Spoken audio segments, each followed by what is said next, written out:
en el Chapo Guzmán.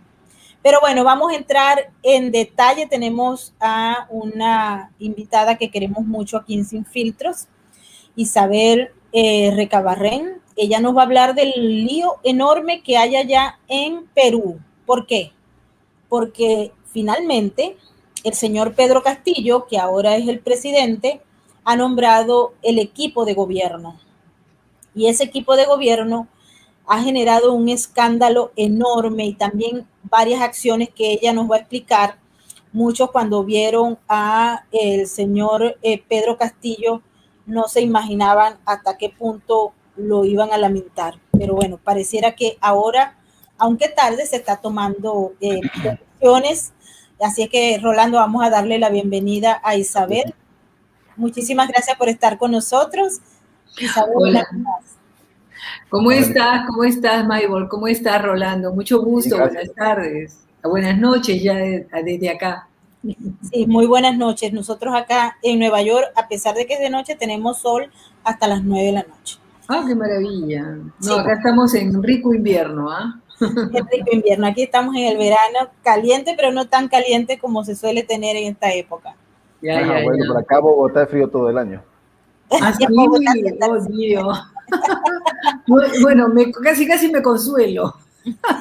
Así es. Isabel, ¿qué es lo que está pasando en Perú? ¿Por qué la designación de esos ministros ha causado tanta polémica? Y por favor, dinos quiénes son esos ministros. Adelante. Fíjate, yo quisiera antes hacer un pequeño recuento del discurso de Pedro Castillo cuando jura. Cuando él jura, él prácticamente habla de que él no va a querer destruir el trabajo de los peruanos que por décadas habíamos logrado levantar el país. Por lo tanto, él aseguraba que no iba absolutamente digamos, a destruir la economía, pero sin embargo, al final dice, salvo por necesidad de la nación. Entonces ya esto te habla de expropiaciones, claro y neto. Luego te explica que tiene que haber una redistribución equitativa. No obstante, la propiedad privada va a ser respetada, pero tiene que haber una distribución equitativa. Entonces, al final, ¿en qué quedamos? Y para concluir, la Asamblea Constituyente se tiene que hacer. Ahora, la Asamblea Constituyente se tiene que hacer, ¿por qué? Entonces él dice de que la Asamblea Constituyente se tiene que hacer porque hay una serie de dificultades de orden tributaria.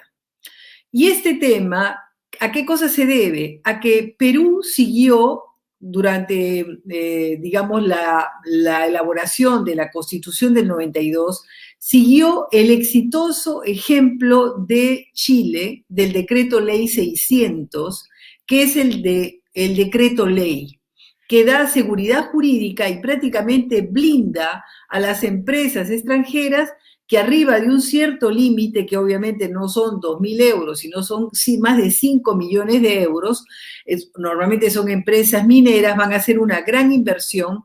Entonces, por ejemplo, si en ese momento la tasación es de 14%, la seguridad jurídica está de una cierta manera elaborada, todo se congela y se vuelve el decreto ley. Ese ejemplo del decreto ley, que si mañana se devalúa, que si mañana aumenta la tributación, que si mañana pasa, a él no le toca, tú estás en tu cápsula con tu decreto ley, eres intocable. Esa intocabilidad molesta, entonces ellos dicen, esto hay que cambiarlo, tenemos que cambiarlo, pero en realidad eso se podría cambiar en la negociación con cada empresa. Entonces es pretexto. Luego dicen, no, porque en realidad lo que nosotros queremos es mejorar la condición de las pequeñas y medianas empresas. Absurdo, tampoco es necesario. En realidad, la verdadera razón es que quieren entrar a alterar el sistema económico, cortar las libertades y de esa manera prácticamente aquí Cerrón, porque el gran artífice del tema es Cerrón, quien tiene ya una sentencia por corrupción, que en este momento el juez de Junín le ha dado libertad, digamos, porque es el jefe del partido hasta el 20 de agosto, que tenga libertad de circulación, pero este hombre es maléfico. Este hombre definitivamente tiene un odio demasiado fuerte, y perdóname que yo no soy psiquiatra ni psicóloga, pero él busca los reflectores, él busca que lo entiendan como que él es el dueño de la situación. Y en efecto le han hecho algunas entrevistas. En una de las entrevistas, él compara el ejército peruano con los terroristas. O sea, él va contra las instituciones porque él aduce que las Fuerzas Armadas mataron a su padre. Entonces, por lo tanto, prácticamente lo que han hecho los terroristas viene a ser equivalente. Lo que él nutre, yo pienso que es un gran problema con su padre, porque ese odio a la autoridad, ese querer desarmar el Perú, es evidente. Además, ese discurso que dictó Castillo es un discurso que no es su cosecha. Castillo no tiene la capacidad intelectual de haber podido elaborar siquiera un párrafo o una página, seamos generosas, una página de ese discurso. Era un discurso elaborado, era un discurso que hasta Castillo tenía dificultad de pronunciar algunas palabras, o sea, lo que nos dice el poco manejo de ciertos términos, y créeme que era una situación embarazante. Pero la cosa, digamos, si desde el punto de vista económico, asamblea y las libertades ya está cuestionada, acá viene la gratuita ofensa. La gratuita ofensa cuando él habla de los ronderos. Los ronderos son esta fuerza prácticamente espontánea que nació en la sierra del Perú cuando empezó el terrorismo. Y entonces fue una manera de proteger a la colectividad, a la ciudadanía, con estas rondas que precisamente eran los ronderos, que no iban desarmados, iban con machete y chicote, o sea que eran peligrosísimos. Bueno, los ronderos llegaron acá a Lima cuando había dudas de que veramente Castillo había sido elegido, y en realidad no ha sido elegido, ha sido toda una gran trama de Sagasti y el Jurado Nacional de Elecciones. Tanto es así que esta gente impreparada le ha llegado todo de un momento a otro. Muchos en su corazoncito tienen unas ideas extrañas de la vida y consideran que hay que destruir porque así se sienten felices, y así cumplen sus sueños adolescenciales y definitivamente hacen un daño enorme a la sociedad. Y eso se trata, de frenarlos. Entonces, ¿qué cosa sucede? Que este señor Castillo ha leído, porque él no propone nada, ha leído que los ronderos van a pasar a ser una fuerza institucionalizada, con tanto de presupuesto. Y a las Fuerzas Armadas le va a dar la tarea, es más, les ha dado ya la tarea, de que se van a ocupar de hacer trabajos de infraestructura, reparación de carreteras, o sea, lo que en realidad debería ser lo contrario, que al rondero que anda con una fuerza desbocada, mira, anda, jala tierra, anda, corre, lleva para aquí, lleva para allá. En cambio, a las Fuerzas Armadas le ha dado esa tarea, cosa que ya ha creado un malestar que no es de poco. Segundo, servicio militar obligatorio a los chicos que ni estudian ni trabajan, como si la fuerza militar fuera un reformatorio, ¿no? O sea, ya por ahí estamos mal. La parte que a mí me deja verdaderamente intrigada es el tema lingüístico. Tú sabes que yo normalmente vivo en Italia. Italia es un país que tiene cantidad de lenguas, llamémosla dialecto o llamémoslas lenguas. Y precisamente el gran trabajo italiano fue por medio de la RAI, que la RAI llegara hasta el último rincón de Italia y lograr unificar a la gente por la lengua italiana. Y esa es la gran capacidad de la Unidad de Italia. La Unidad de Italia tú vas a comer una pizza en Nápoles y te vas a comer un risotto en Torino o en Milán y te vas a comer otra cosa en Trieste. O sea que es una larga franja de tierra con un montón de culturas. Bueno, todos se sienten italianos por una simple razón, la lengua. En cambio, este señor lee en su discurso que los lugares tienen que estar separados por las lenguas nativas. Entonces a mí me viene la idea de que tú sabes que la lengua es la base también para la demarcación geográfica. Entonces, si yo veo que Puno, Cusco, hasta Arequipa, Moquegua, el sur del Perú, tienen más cercanía a este punto con Bolivia, ¿comprendes? Entonces, que esté tramando en su cabecita de destrucción tal vez la independización de una región peruana y se mande por el lado de Bolivia, donde además tienen en comunela la coca, ¿me comprendes? Entonces se vuelve verdaderamente un desastre.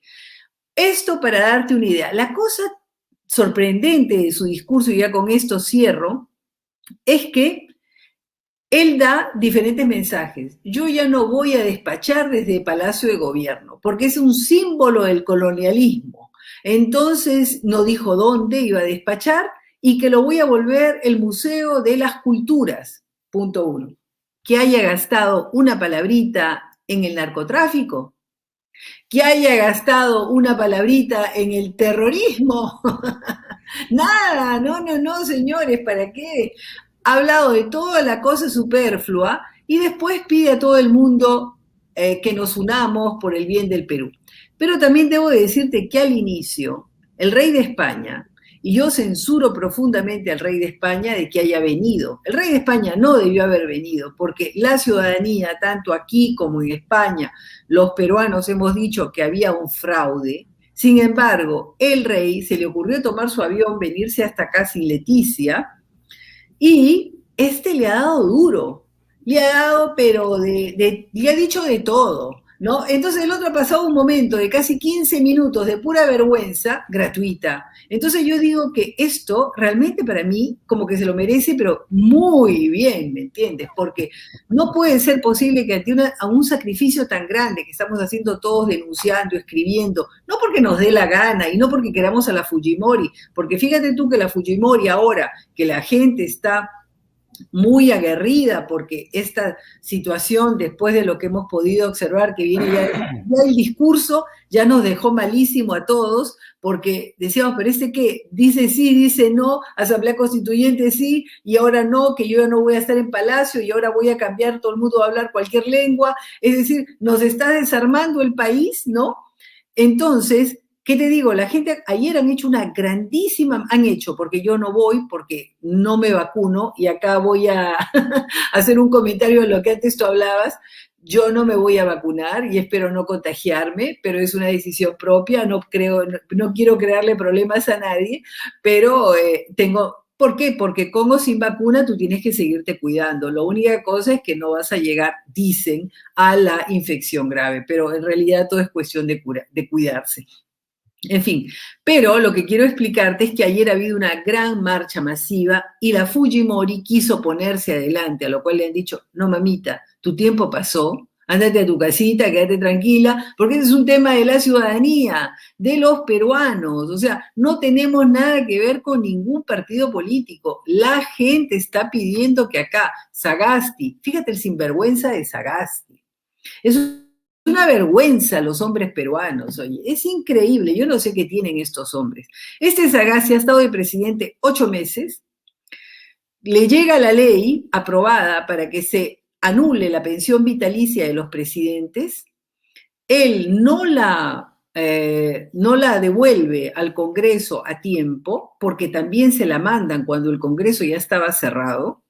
Él objeta 3 días después de que el Congreso está cerrado, objetándola, diciendo de que no, de que los privilegios tienen que mantenerse. Y él es el primero en presentar su carta, pidiendo pensión vitalicia, pidiendo asesor, pidiendo esto, pidiendo por 8 meses, cuando la gente se mata trabajando una vida para una pensión mínima y él ya se quiere llevar cerca a 4.000 euros como si fuera nada mensual por haber hecho 8 meses un trabajo que ha sido tramado en el Congreso. Mira, es decir, son de las cosas que uno se queda desconcertado. Pasando al otro 4.000 euros, 4.000 euros. Sí, 4.000 euros, además de un asesor, además de un guardaespaldas, asesor pagado por el Estado, obviamente, luego un auto, más 150 galones de gasolina al mes, O sea, en realidad, pues es una gollería que tú puedes decirle para un presidente que ha cumplido su mandato, que ha sido elegido constitucionalmente, que ha salido sin haber robado el país. Este hombre ha intentado incluso aprobar un decreto supremo aprobando una inversión extranjera dentro de los 50 kilómetros de frontera que está prohibido constitucionalmente. Sin embargo, él lo hizo favoreciendo a los canadienses y luego, ante la presión, tuvo que anularla. Y luego se ha dedicado a vacunar a medio mundo, viajando por aquí y por allá con sus vacunas. Eso lo hace una persona de actividad logística, no lo hace un presidente. Un presidente estaba para otra cosa, pero no importa, si esa era su capacidad que se podía hacer. Pero luego no cumplió con todos los peruanos cuando le pedimos, por favor, que hiciera la auditoría internacional. Él dijo que no, porque todo estaba bien, y la gente gritaba en las calles, y para él todo estaba bien, y la gente le seguía pidiendo, y todo estaba bien. Por favor, él ha sido una persona sesgada, y por él tenemos el problema que ahora tenemos. Ahora, si vamos a los últimos acontecimientos, que a la pregunta que me has hecho con relación al gabinete, mira, aquí hay un grupo de personas que giran alrededor de los ministerios, que serían los asesores, ¿no? Nosotros acá en el Perú no tenemos la école, digamos, la escuela de funcionarios estatales, como la tiene Francia.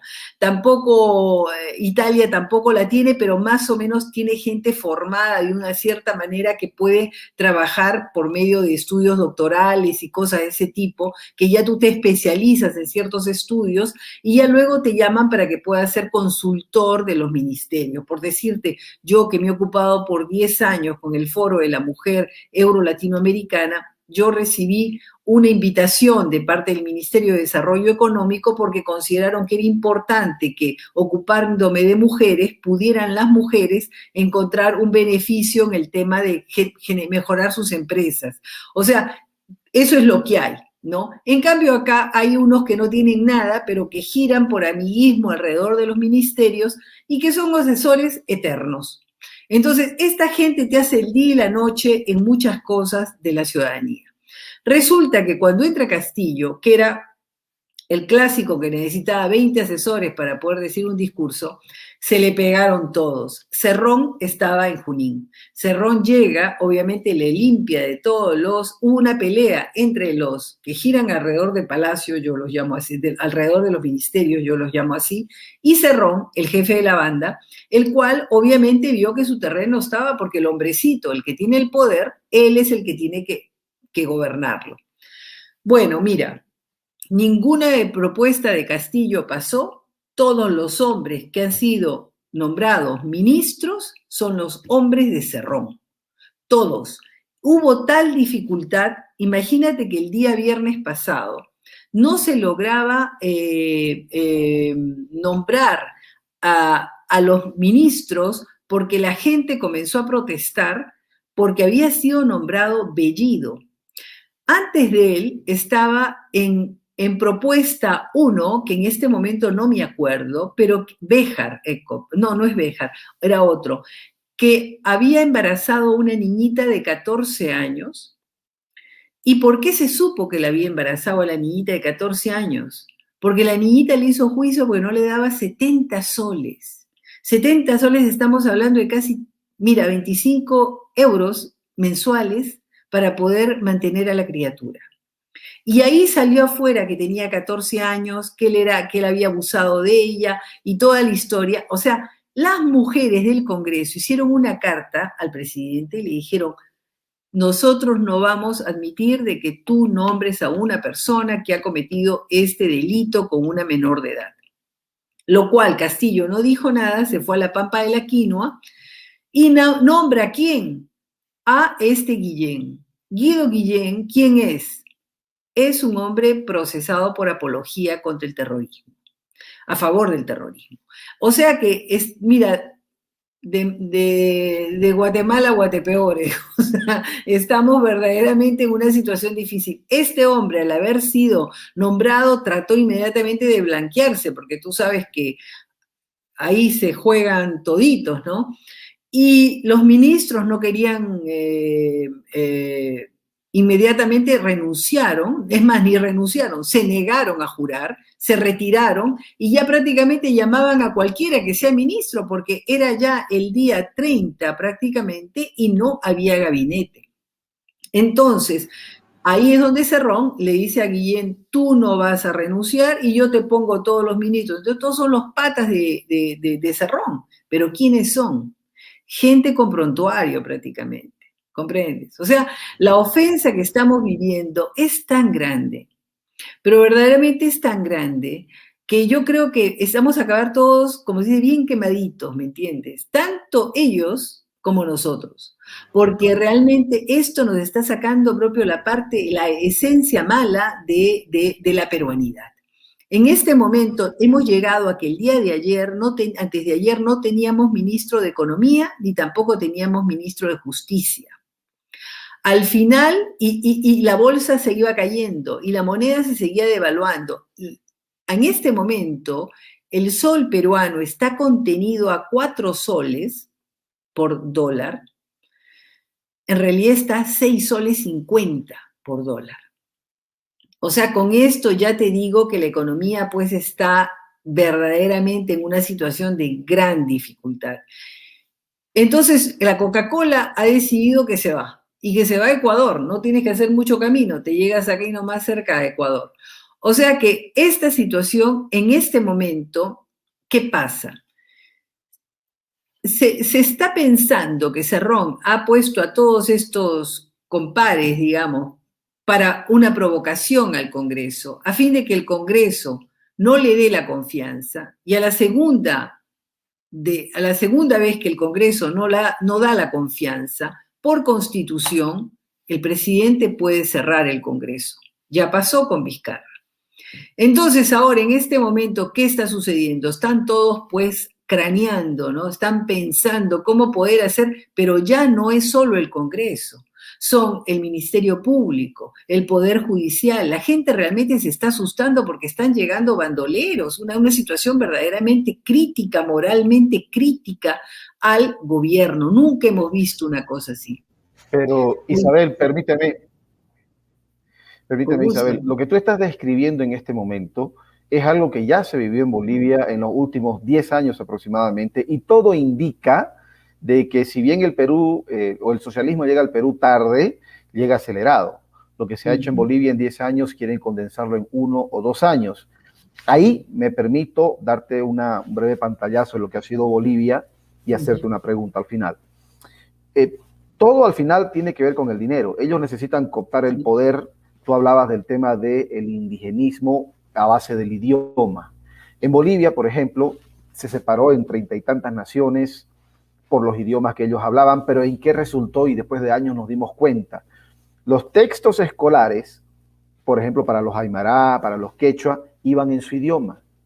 Se tradujeron los textos escolares, pero después rehicieron totalmente los textos escolares y se convirtió en un adoctrinamiento en la lengua indígena. De tal manera que la información que les llegaba, porque los hacen sentirse orgullosos de su idioma, y eso está bien, pero los encierran en su idioma para que la información que les llegue sea la que el gobierno quiere. Así forman un radicalismo que lo estamos viviendo y sufriendo en Bolivia en estos momentos, pero todo va al tema económico. ¿Por qué en Bolivia, pese a cooptar la justicia, a cooptar el legislativo, a cooptar el tema electoral, el poder electoral, no logran doblegar del todo a la población? Se da porque la economía boliviana ya no tiene, hace varios años, un solo ente estatal en manos del Estado que produzca grandes cantidades de dinero, como por ejemplo pasó con PDVSA. El gobierno se agarró de PDVSA y la exprimió y la ordeñó para hacer lo que quiera, proselitismo, propaganda, amén de robar. Amén. En Bolivia no hay eso. Está, si bien es una economía pequeña, bastante más pequeña que la del Perú, está bastante diversificada. Y eso significa que una buena parte de la economía está en manos de los privados. Eso es lo que todavía sustenta la poquísima democracia que hay en Bolivia. Y todo este conglomerado ha empezado a migrar desde el 2008 del resto del país hacia el departamento de Santa Cruz. al afincarse la parte privada, la inversión privada, principalmente en Santa Cruz, no únicamente, también la gente empezó a migrar en busca de trabajo y también en busca de libertad. Porque si tú vas, en algún momento vas a Santa Cruz, te vas a dar cuenta, y un gringo me lo hizo ver, un americano que tuvo que hacerle cruzar la ciudad para llevar a la empresa, a una petrolera. Él me dijo, Rolando, ¿y los policías dónde están? Muy poco policía. Porque si bien hay libertad, hay también orden. Entonces la gente se afincó a luchar por la democracia desde Santa Cruz. Entonces la pregunta que quiero hacerte, si entendemos que todo esto de cooptar el poder necesita de dinero, ¿cómo está estructurada en ese sentido la economía peruana? ¿Hay algún ente estatal que le permita al gobierno doblegar a los privados para ser ellos, como hacen en Venezuela, los que entregan el clap de comida? Mira, precisamente viene la renegociación con las mineras. Es ahí donde viene la amenaza para el tema del cambio constitucional. Ahora, yo me doy cuenta que hay, lo que tú dices, un apresuramiento por el dinero. Cerrón tenía unas cuentas que superaba el 1.000.000 de soles en el banco.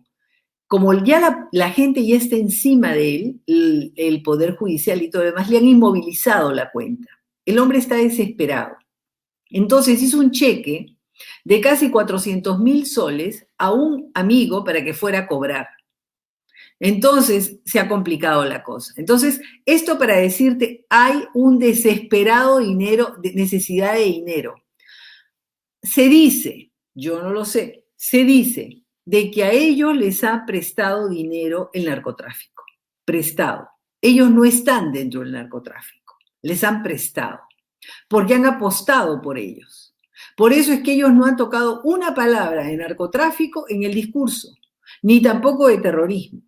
Entonces, yo pienso que ellos han hecho mucho dinero con todo el trabajo de los dinámicos del centro, que es lo que está bajo investigación, pero estamos hablando de mucho dinero que no es el dinero comparable con el narcotráfico. Han hecho dinero vendiendo puestos de trabajo, haciendo todo lo que puede darte ser dueño del Estado en una provincia donde después todo el mundo llega, pero eso lo han hecho con tiempo.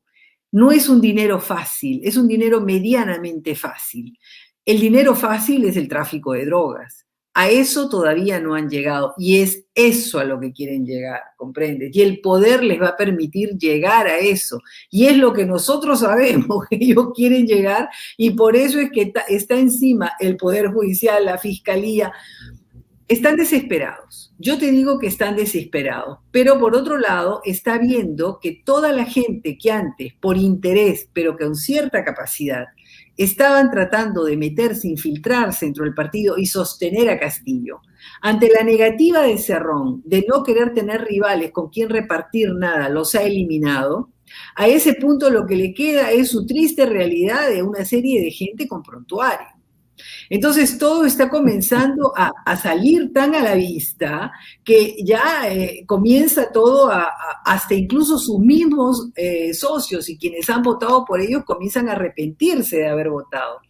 O sea que comprenderás que todo está en la falta de control humano sobre una situación de la cual la cabeza son tres de un mismo cuerpo, que es Cerrón, que es el que gobierna, Castillo, que es el que ejecuta, y la Dina Boluarte, que era una funcionaria de RENIEC, o sea, donde estaban todos los nombres de todos los peruanos, incluso de la cantidad de muertos que han votado. O sea, ahí ya podemos entender cuál era la función de Dina Boluarte, pero hasta que no se sepa negro sobre blanco, no puedo tampoco darlo porque sea cierto, pero su función ha sido determinante para lo que hemos podido todos ver, que tanta gente ha votado y de dónde y cómo y qué pasó y cómo es esto, ¿no?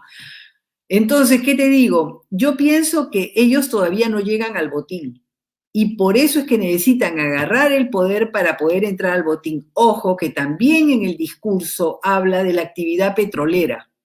Pero la actividad petrolera que nosotros tenemos no es, pues, enorme. Lo que puedes hacer es malbaratearla. Disculpa. Adelante, Rolando, si quieres hacer un hincapié. Bueno, ahí yo la verdad que tengo un afán de transmitirle al pueblo peruano lo que hemos vivido en Bolivia. Bolivia el 2019 creo que dio un paso gigantesco y fuimos traicionados por la clase política. Por eso yo aplaudo esa marcha que tú mencionabas, Isabel, donde no dejaron que entre la Fujimori, no por ella, sino porque es un tema del pueblo. Hay un tema de conciencia ciudadana que está elevándose y no hay un líder a la altura de la conciencia del pueblo. Ahora bien, algo importantísimo que el pueblo peruano tiene que exigirle a los parlamentarios es no doblegarse ante una constituyente. En Bolivia, que la economía es muy similar a la peruana, no hay tanta estatización, pero es más pequeña, ¿por qué optó el gobierno, el movimiento al socialismo? Optaron por cambiar la constitución y dentro de los cambios, ojo con esto, se elimina, bueno, no se eliminan las licitaciones, sino que se da paso también a la invitación directa. O sea, o puede ir por licitación o por invitación directa. Desde que se hizo el cambio en la Constitución, no ha habido desde el 2009, no ha habido una licitación estatal, ni una, todo por invitación directa. Ahí tú tienes un Ingenio San Buenaventura que vale 300 millones de dólares y cuando hacen la tasación resulta que vale 250. ¿Dónde están los otros 50 millones? Entonces, esa es la manera en que empiezan a robarle al pueblo peruano. Ojo con eso. Mira, yo te digo que como precisamente la experiencia boliviana la verdad es que ha habido mucha arrogancia de parte del peruano, porque hemos hecho mucho trabajo y ellos decían de que no, que al Perú no le puede pasar eso, por favor, ya lo sabíamos, Maybor, ¿no? No, y figúrate, y acá en realidad la gente ahora está que no, es como digo, vamos a acabar quemaditos todos quemaditos, pero tu experiencia es importantísima. Me va a encantar organizar un encuentro contigo, Rolando, para que puedas ayudarnos también a comprender, pero acá lo que se está tratando es de evitar llegar siquiera a la convocatoria. Tanto es así que se ha constituido en este momento recoger las firmas para impedir la modificación de la Constitución. Entonces, ¿qué te digo? Le estamos bloqueando cualquier intento de hacer algo con relación a la Constitución, blindando la Constitución. Entonces, esa es otra, o sea, en paralelo todavía no ha empezado, dice Bermejo, que es uno de los congresistas más recalcitrantes, que está recogiendo firmas, yo no sé dónde y con quién, pero aquí ya se están recogiendo las firmas y la gente está firmando asiduamente para que no se toque la Constitución. Ahora toma en consideración que acá en Lima tenemos la mitad de la población del Perú.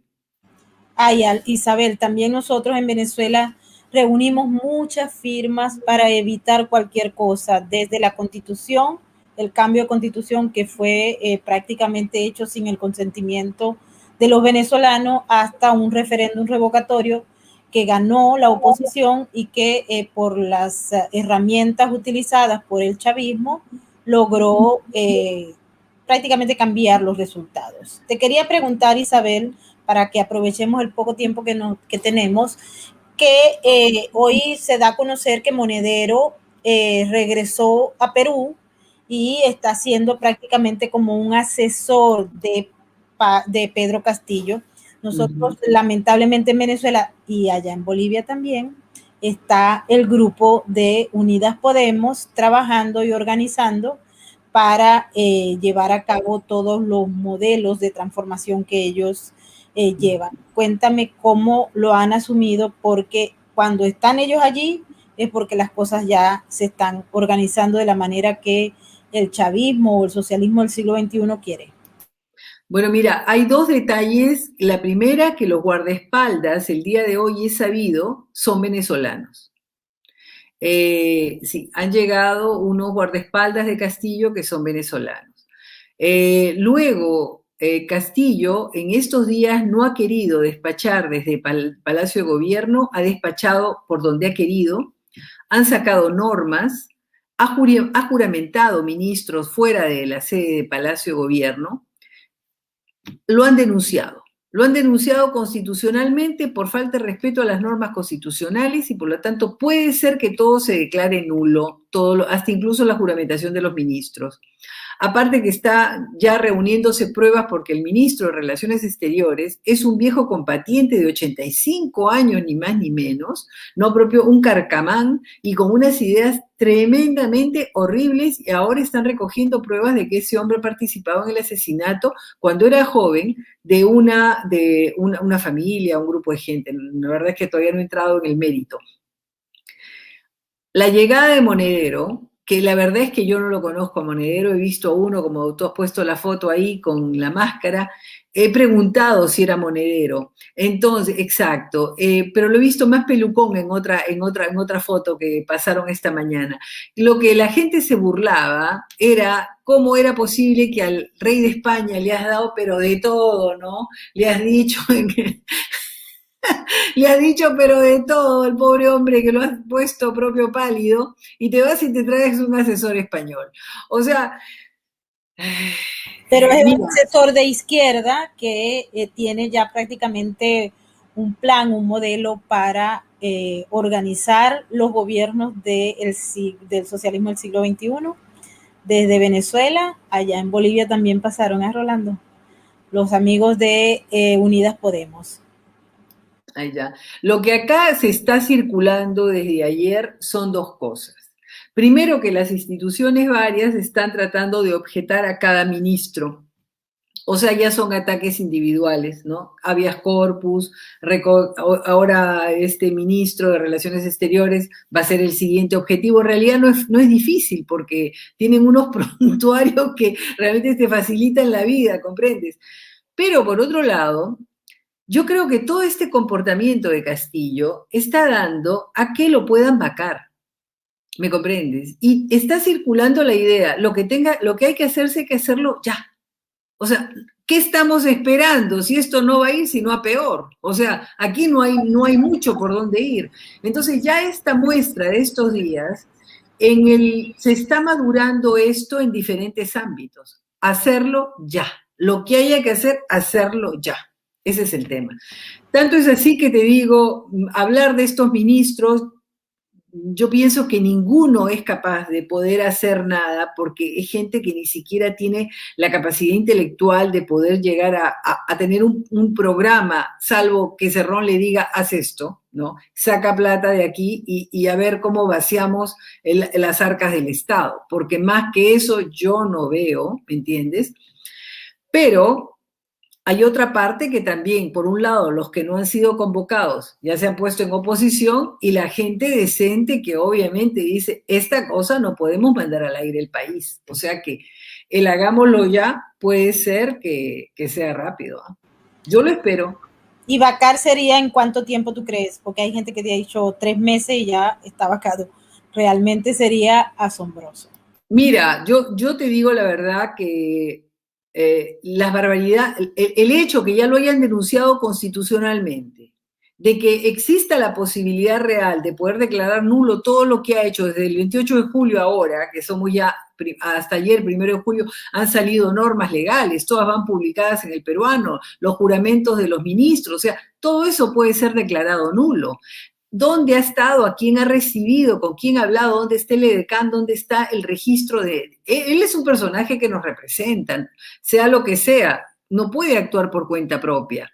Entonces, esta situación ya es un elemento para decir, este hombre no está en su sano juicio, no tiene un comportamiento correcto.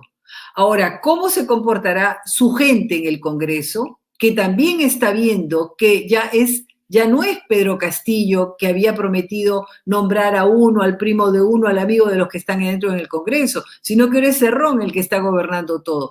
Comprendes que entre ellos mismos ya hay dificultades de entendimiento. Entonces, yo pienso que lo que el Congreso tiene que moverse por su lado, así como se está moviendo, y la gente tiene que seguir, y yo tengo que seguir escribiendo. Pero cada uno haciendo lo que puede. Así es, Isabel, quiero que escuchemos un video que nos hace recordar tristemente las similitudes que existen entre Pedro Castillo y Hugo Chávez. Terrible, sí, el hombre que destruyó a Venezuela. Reestructurar el Estado. Un cambio estructural. Una nueva constitución. Como el cambio de esta constitución. El camino de la Asamblea Constituyente. Es a través de una Asamblea Nacional Constituyente. Es llamar a una consulta popular, a un referéndum popular. Convocaremos a un referéndum nacional. Es llamar a un proceso constituyente. Para instalar una Asamblea Nacional Constituyente. Y vamos a nacionalizar. Tenemos que nacionalizarla. Se vean ahí. Yo no soy comunista, yo no voy a meterle mentira, no, yo no soy comunista. Y hemos aclarado que no somos comunistas. Y cada día se van bajando los telones esos que han querido lanzarnos de socialistas, de enemigos de la empresa privada, ¿no? Y no estamos acá en contra tampoco de la empresa privada. ¿Usted está dispuesto a entregar el poder después de 5 años? Claro que estoy dispuesto a entregarlo. O sea, esta no es una estrategia para quedarse en el poder a lo largo del tiempo, como ha sucedido con otros gobiernos de izquierda, como acá nomás en Bolivia. No, con el Estado debe ser propietario de sectores estratégicos. Para recuperar los recursos estratégicos. Incluso hemos dicho, nosotros estamos dispuestos a darle facilidades, aún más de las que hay, a los capitales privados internacionales. Bienvenido a la empresa privada y bienvenida a la empresa transnacional. Pueblos deben darse sus gobiernos o deben hacer sus propias historias. Este lápiz que significa que vamos a escribir una nueva historia con el mismo pueblo. Tenemos que seguir siendo subversivos del orden neoliberal. Problema social, producto de la implementación de este modelo neoliberal. Marxista no soy. ¿Usted es marxista? ¿No? No es marxista. Progresista. ¿En qué se basa esa corriente de izquierda? ¿Progresista? Reconoceré siempre al pueblo como mi jefe. Yo me cuadro ante el pueblo. Yo haré lo que ustedes digan. Cuando una persona nace del pueblo, tiene que asumir lo que el pueblo manda. Tuvo que estar repitiendo basura. No, yo le estoy preguntando. Pero está bien. Es preguntar. Está bien, pero estás recogiendo la basura. Estás recogiendo el basurero, el estiercolero. Pero si tienen para decir de porquerías, para decir de cosas basura. Yo soy un hombre que va con los mejores lazos de hermandad a trabajar conjuntamente con todos. ¿Cómo será su relación con el Parlamento? ¿Usted dialogará con las bancadas? Porque no solamente con las bancadas, con los jefes de cada bancada. Los dueños de medios dicen mentiras. ¡Es mentira! ¿Tú crees que Fidel Castro ha cambiado Cuba para bien o para mal? Sí. Yo ese caso de Cuba y de Fidel Castro prefiero dejárselo a los cubanos, que ellos solucionen sus problemas. Yo le hablo de la Venezuela de hoy en día, ¿no? Que es producto de lo que inició Hugo Chávez, convirtiendo en una dictadura un país rico, un país donde existía la libertad. Los venezolanos, ellos solucionan sus problemas. ¿Para usted Cuba es una dictadura o no es una dictadura? No puedo yo condenar a Cuba. Yo no puedo desde Caracas, sentado aquí, empezar a juzgar a los gobiernos y a los pueblos del mundo. Dígame sí o no, ¿considera usted que hoy Venezuela es una dictadura, señor Castillo?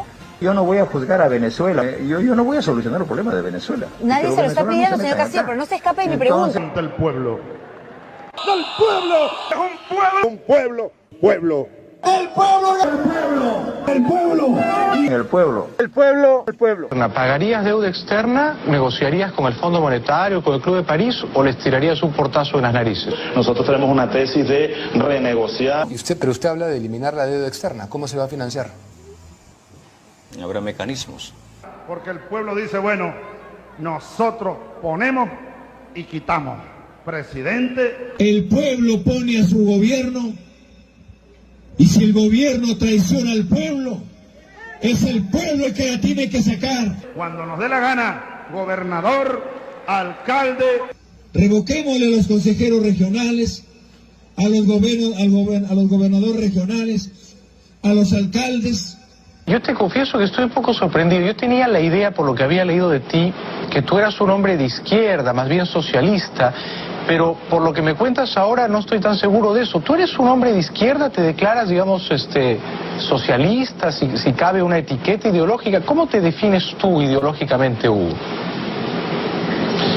Claro, seguramente tú, Jaime, has leído tantas cosas que se han dicho y se han escrito sobre mí. Sí. No, yo no soy socialista. Soy socialista. No, yo creo que ya el mundo de hoy, la América Latina que viene, requiere un salto adelante. Vamos más allá del socialismo y yo creo en un proyecto, y así lo llamamos aquí, humanista, un proyecto incluso integral. ¿Qué filosofía política es? ¿Dónde está usted para empezar en el espectro? Bueno, nosotros estamos en el seno del pueblo. Pues no vas a ser un presidente autoritario, ¿ah? Seguro, ¿no? No se te va a salir el alma militar, Hugo, ¿ah? Mira, yo te invito a que vengas acá y que pases con nosotros unos meses, Jaime, para que tú veas de verdad lo que es un demócrata, lo que es un hombre formado para la humanidad, para la igualdad. ¿Y este edificio? Es un edificio que tiene comercio privado de joyería. Expropiese. De verdad que te invito. Gracias, Estoy comprometido a no ser autoritario, no queremos más autoritarismo. Me alegra oír eso. Y ahí lo que están unos negocios, expropiese. ¿Este edificio aquí cuál es? También es un edificio que tiene locales comerciales de propiedad privada. Expropiese, señor alcalde, expropiese. Muy bien, Hugo, muchas gracias por esta participación tan entusiasta y tan generosa tuya. Te deseo suerte en tu aventura política y espero tener la suerte de conocerte personalmente. Gracias por estar en el programa. Igual, Jaime, que Dios te bendiga. Gracias a ti, pronto nos vemos. Estás invitado a una cena en Miami y aquí en Caracas también, hermano. Gracias, Hugo. Suerte. Gracias por hoy. Buenas noches. Bueno, espero que hayan disfrutado de este. Bueno, ustedes vieron eso y nosotros que conocemos cómo se mueve el socialismo del siglo XXI, vemos con mucha preocupación lo que está pasando en Perú. Ya Rolando y yo hemos hablado en este programa y en otros tantas veces sobre la desgracia que le ha caído a Bolivia, a Venezuela, a Nicaragua y a otros países cuyos pueblos a veces se empeñan en probar la desgracia. Así ha pasado en Chile, por ejemplo, que se está cambiando la constitución. Nosotros podemos dar fe que un cambio de constitución no trae ningún progreso ni ningún beneficio para la población. Todo lo contrario, es la oportunidad para que los regímenes entren y los autoritarios hagan lo que mejor les venga en gana y que el pueblo se los permita. Ese pequeño espacio donde Rolando estaba recordando los cambios en minúsculas, en esas letritas que nadie ve, son las que dificultan el futuro de un país y lo comprometen. Lo condenan a esto que hemos estado nosotros viviendo en Venezuela. Vamos a 23 años de desgracia y ahora vemos con tristeza como Perú, y Isabel nos decía que los peruanos no quisieron oír a lo que se les decía. Igual nos pasó a nosotros. Los venezolanos no queríamos oír a los cubanos. Y cada vez que el cubano advertía, miren que a ustedes les va a pasar lo mismo, decían, no, Venezuela no es Cuba. Ahora Perú, que decía que no era Venezuela, lamentablemente por lo que vemos, va directo a ser una Peruzuela, y ya pues Bolivia también tiene una amplia experiencia en este modelo perverso. Quisiera escuchar las palabras ya para concluir de Isabel, y de verdad agradecida por estar con nosotros hoy en Sin Filtros. No, muchísimas gracias en cambio a ti, Maybor, y gracias, Rolando. Rolando, espero tenerte junto con Maybor para poder hacer escuchar a los peruanos realmente, que están ahora todos muy afectados, te debo decir la verdad, pero todavía no logran salir de su asombro, porque el hombrecito Castillo se presenta muy humilde. Y fíjate que juega mucho con ese hablar a la panza de la gente.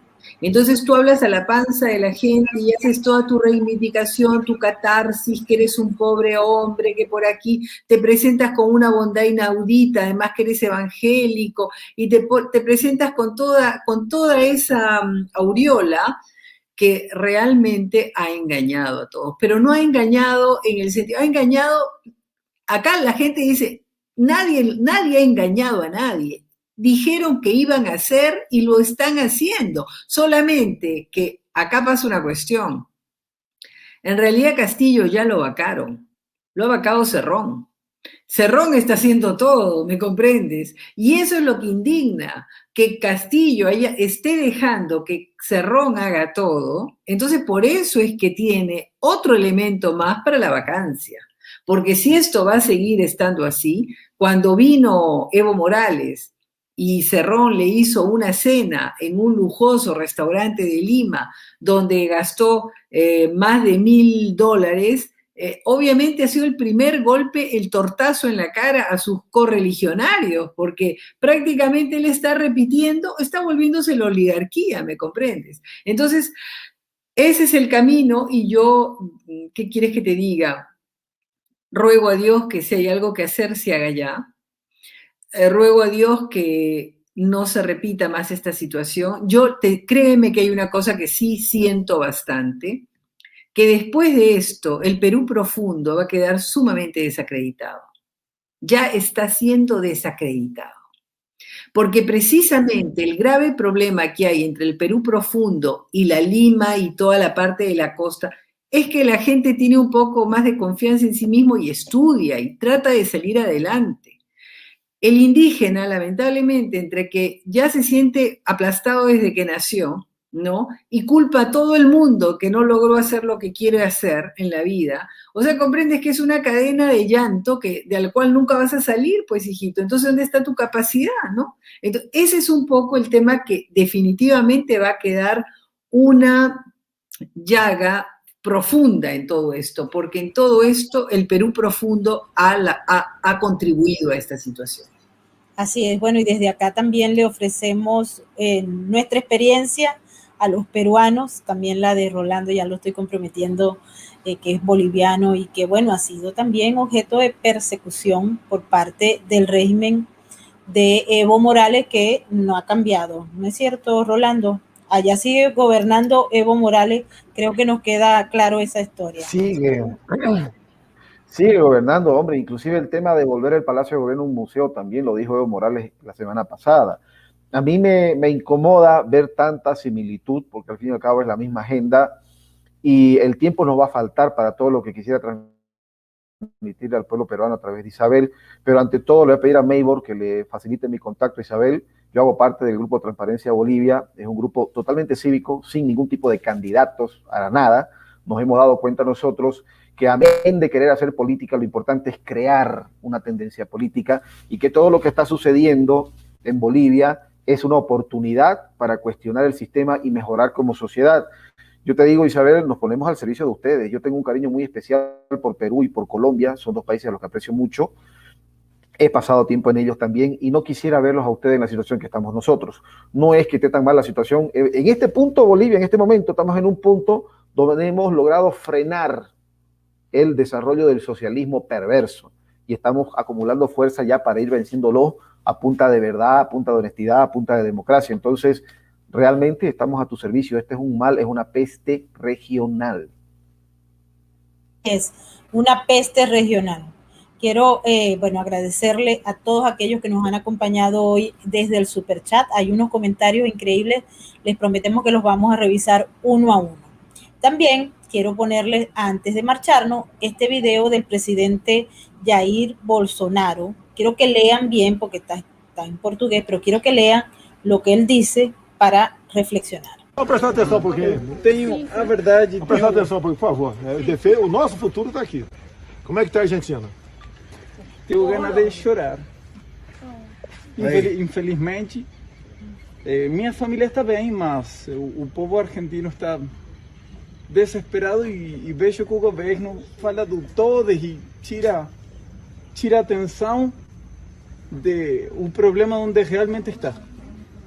Olha só, o povo argentino, rivalidade conosco apenas no futebol. Fora isso, é bom que temos vizinhos fortes e com o povo vivendo em liberdade. Eu estive na Argentina em 2019, não é novidade que eu falo aqui. E eu falei lá, sim, estava o Macri, o presidente, que se voltasse o que o governo Macri pegou lá, que se voltar aqui o Brasil no futuro, que nós vivemos há pouco tempo, o futuro da Argentina seria triste. E teríamos que preparar uma operação acolhida no Rio Grande do Sul, a exemplo de Roraima para com Venezuela. Por enquanto, quando os regimes vão tomando a liberdade das pessoas, a primeira classe que sai é a classe A, que é o pessoal com dinheiro. Para esse pessoal vem para países outros, né? Em especial aqui a Argentina. Já começou a chegar argentino no Rio Grande do Sul. depois a classe média e, por último, os mais pobres. Como os pobres agora saem da Venezuela. Agora, por que isso daí? Tolhendo a liberdade do povo, que querem fazer no Brasil, cada vez mais. Estrangulando os meios de produção. A Argentina teve por 30 dias proibido exportar carne, para sobrar carne para o povo, medida populista. Além de não sobrar carne, o preço subiu. Isso estimulou a produção agrícola, a interferência na produção agrícola. Alguém pode falar, eu não tenho nada a ver com a Argentina. Calma lá, nós somos vizinhos, nós queremos o bem da Argentina. Agora a situação lá se caminha rumo à Venezuela. Assim como a Venezuela se caminha rumo a Cuba. Assim como outros países da América do Sul caminham rumo à Argentina.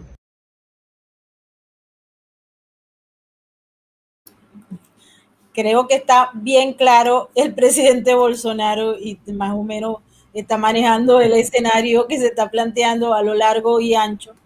Ya Venezuela, yo creo que ya llegó, o sea, Venezuela está peor que Cuba, ¿ok? Porque en Cuba el salario mínimo es más alto que el venezolano, ¿ok? Hay gente que logra hasta $30 mensuales, en Venezuela $1 el salario mensual con una inflación en dólares, cosa que hace la situación un poco más difícil para todo el grueso de los venezolanos, con excepción de los enchufados y los jerarcas del régimen que sí tienen la posibilidad de conseguir dinero, porque Venezuela con este boom del dólar se ha convertido en una gran máquina de lavado de dinero proveniente de la industria criminal.